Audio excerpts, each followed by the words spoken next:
terlalu lama murai batu nggak digantang ya, nggak bisa sehebat seperti dulu ya. Setelannya juga berubah ya, gayanya juga berubah, jadi seperti ini ya.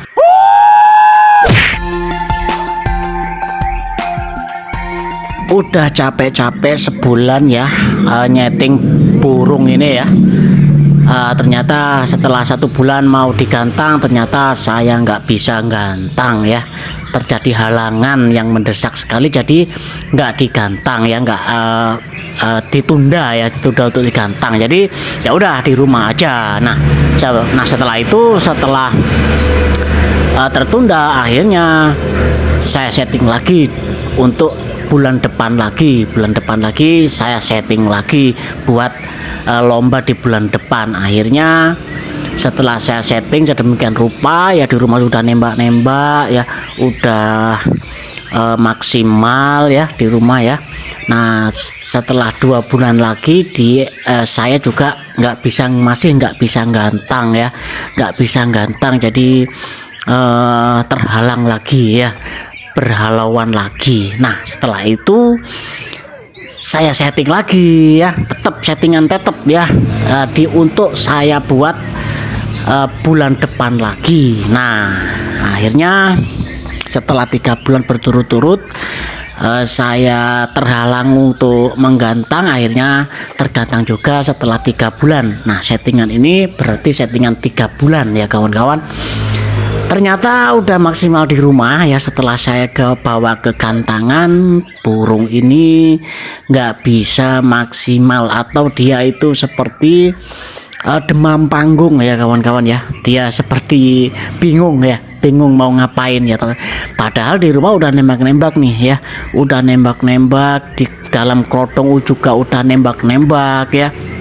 Terus di lapangan juga udah nembak-nembak. Pas di lepas krodong digantang, inilah pesonanya kawan-kawan ya. Aduh, meleset ternyata ya kawan-kawan. Jadi benar ya kata suhu-suhu yang ngomong ke saya ya, jangan lama-lama untuk menggantang burung ini. Nah ternyata memang betul ya kata suhu-suhu ya. Ternyata untuk karakter si burung seperti ini ya, karakternya itu memang harusnya setiap 1 bulan sekali itu tetap dibawa ke gantangan ya, tetap dibawa ke gantangan untuk melatih mentalnya ya, ke gantangan, latberan lah ya, kelas latberan ya, atau latpres, terserah lah ya. Yang jelas 1 bulan sekali seharusnya dibawa ke gantangan ya, untuk bertarung ya, bertarung atau ikut lomba lah. Nah kata susu ini memang karakter burung saya ya, burung yang seperti ini ya, ini burungnya karakternya ya, ini tipe panas ya kawan-kawan ya. Jadi senggol murup ya, bisa dikatakan senggol murup ya. Kalau di rumah ya, dia dilepas krodongnya terus ketemu lawan, dia langsung nyaut ya, dia performanya bagus sekali ya, dan sangat agresif sekali ya, daripada murai-murai saya yang sebelumnya ya, atau murai-murai saya yang lainnya. Ini lebih dia lebih dominan. Nah seperti itu kawan-kawan ya, lebih dominan. Jadi betul ya, walaupun sedominan apapun burung ini, kalau memang terlalu lama nggak digantang ya, itu memang performanya kurang ya di lapangan. Nah seperti itu kawan-kawan ya, di lapangan itu kurang ya. Nah jadi memang mungkin untuk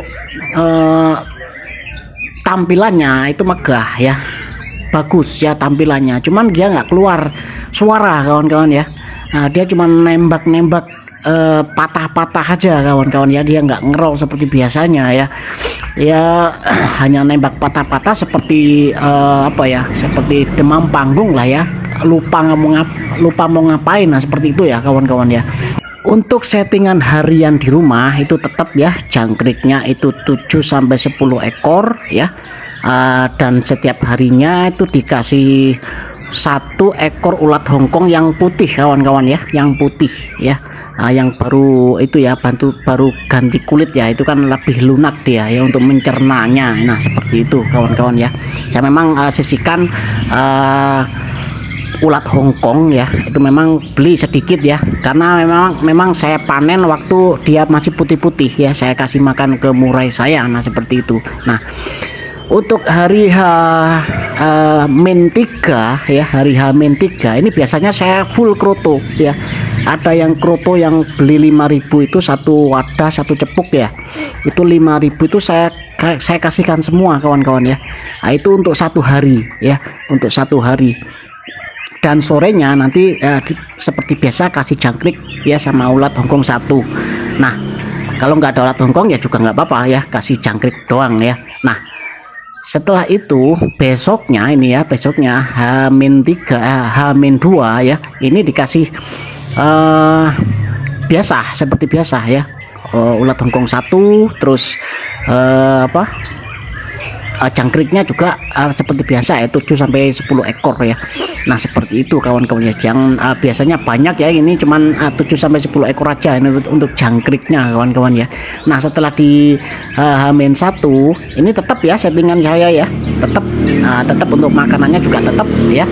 Nah setelah itu untuk di hari H-nya, nah ini saya kasih ulat Hongkong kawan-kawan paginya kawan-kawan ya, karena sorenya nanti kita mau bikin lomba ya, mau kasih lomba ya, seperti itu ya. Jadi untuk siang, pagi sampai siang ini ulat Hongkong ya, ulat Hongkong sama jangkrik ya. Ulat Hongkongnya bisa sampai 3-4 ekor ya, 3-4 ekor, lalu siangnya juga 3-4 ekor. Nah seperti itu kawan-kawan ya. Jadi untuk siangnya juga ya, siangnya juga. Nah waktu mau berangkat nih ya, mau berangkat ke gantangan, nah ini saya biasanya kasih jangkrik ya sebanyak-banyaknya ya, seenggak maunya dia ya, seenggak maunya dia. Biasanya itu hampir 15 kawan-kawan ya, hampir 15, karena saya pastikan di gantangan dia nggak makan apa-apa nanti. Nah seperti itu ya, nanti di gantangan tuh saya pastikan dia nggak mau jangkrik, nggak mau apa, dia hanya maunya tarung gitu aja ya. Nah seperti itu kawan-kawan ya.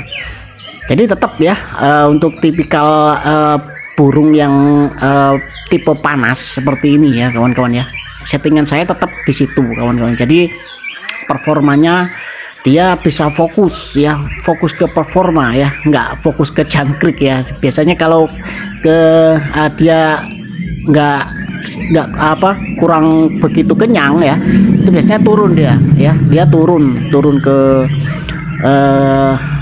turun ya, yang menyebabkan pelanggaran ya kawan-kawan ya. Jadi dia posisi kenyang ya, dia baik di season A ya, dan di season B ini saya kasih 3 ya, untuk main di season B ini saya tambahin jangkrik 3 ekor ya. Jadi seperti itu setiap kali burung ini kegantangan. Nah mungkin ini settingan atau strategi saya untuk si murai batu yang tipikalnya panas ya, panas, dia mudah birahi ya, seperti itu kawan-kawan ya, mudah keluarin tembakan atau tonjolan seperti itu. Jadi mungkin bermanfaat ya untuk kawan-kawan settingan saya ya, dan saya itu konsisten dan dapat dipastikan burungnya tetap kondisinya tetap ya, bukan kondisi drop atau kondisi lagi nggak enak badan, bukan ya. Jadi memang hariannya ini dikerodong di rumah ya, jemur sekali-kali di tipis-tipis ya, jemur tipis-tipis ya, terus di umbaran juga tipis-tipis juga ya, di umbaran, mandi jemur juga ya, tipis-tipis juga. Nah seperti itu ya, dan kondisinya juga nggak drop ya, bukan nggak enak badan, nggak apa ya. Jadi biasa ya, biasa. Ini untuk kalau ada yang mencurigakan untuk kondisinya ya, ini langsung saya kondisikan ya, untuk memberikan vitamin atau super N ya, biasanya ya super N. Kadang saya kasih bukan super N ya, kadang saya kasih cap kaki 3 itu aja udah 3 hari ke depan nanti dia akan pulih kembali. Nah, jadi tipikal burung ini seperti itu ya kawan-kawan ya. Nah, untuk Super N memang saya kasih Super N itu untuk burung yang drop ya, yang drop saya kasih Super N juga ya. Lalu minumnya cap kaki 3 ya, larutan penyegar ya, karena tipikal panas begini ya, burung itu konsumsi serangganya itu banyak ya kawan-kawan ya, karena memang tipikal panas ya. Jadi seperti itu ya kawan-kawan ya, mungkin bermanfaat juga ya bagi pemula-pemula yang lain, atau saya juga pemula ya kawan-kawan ya, untuk referensi pelomba lah ya, seperti saya ini ya, bisa dilihat tampilannya seperti itu ya kawan-kawan ya. Ini hanya 10 menit saja ya kawan-kawan ya, 10 menit di gantangan kawan-kawan ya. Jadi entahlah ini dapat nilai atau enggak ya, dapat bendera atau enggak, tahu lah ya, karena memang saya perhatikan di sebelah sana ya, itu sebelah sana itu bagus-bagus ya tampilan murainya ya, keluar roll tembak juga ya, bagus-bagus. Ini punya saya lagi ngedap ya, ngedap seperti dia seperti mau apa ya, seperti kagum ya melihat yang lain. Mungkin dia kok nggak biasa ketemu sama murai yang di rumah seperti itu mungkin ya, nggak tahu lah ya. Yang jelas kalau nggak sering-sering dibawa ke gantangan ya begini ceritanya ya, begini jadinya seperti itu kawan-kawan ya. Jadi mungkin ini untuk referensi bagi para kicomania ya, untuk pengalaman saya ya, yang saya bagikan ini semoga bermanfaat. Nah, mungkin itu saja yang bisa saya sampaikan untuk hari ini ya. Dan settingan ini untuk burung berkarakter yang seperti ini ya, jadi nggak spesifik ya, nggak secara luas ya, ini spesifik. Nah, seperti itu kawan-kawan, hanya untuk tipe burung yang seperti ini saja. Oke, mungkin itu saja yang bisa saya sampaikan untuk kali ini. Terima kasih atas supportnya, dan saya akhiri dulu. Wassalamualaikum warahmatullahi wabarakatuh.